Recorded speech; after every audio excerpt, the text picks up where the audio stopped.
अस्सलाम वालेकुम ज़रूरी मसाइल के प्यारे नाजरीन, आज की वीडियो आपके दिल को ज़रूर छू जाएगी इंशाअल्लाह।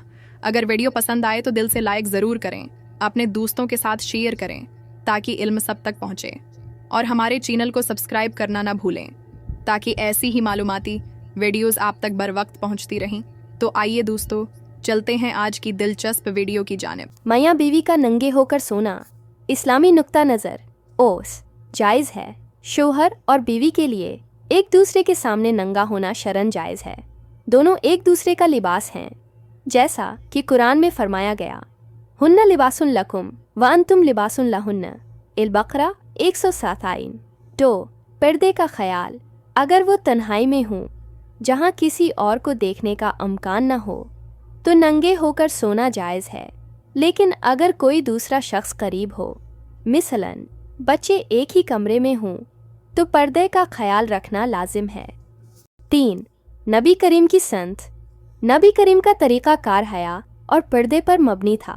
अगरचे मियाँ बीवी के लिए एक दूसरे के सामने नंगा होना मना नहीं, मगर शर्म व हया के दायरे में रहना बेहतर अमल है।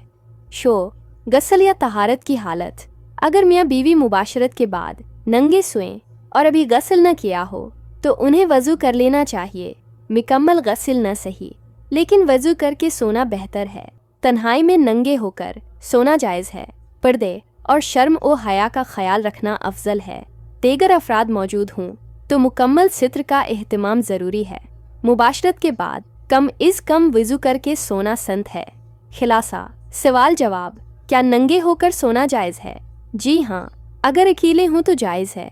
क्या बच्चों के साथ सूते हुए नंगा सोना जायज़ है? नहीं, सख्त मना है।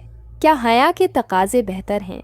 जी हाँ, बेहतर है कि हल्का लिबास पहना जाए। क्या वज़ू के बगैर सोना दुरुस्त है? मुबाशरत के बाद कम इज़ कम वज़ू कर लेना संत है।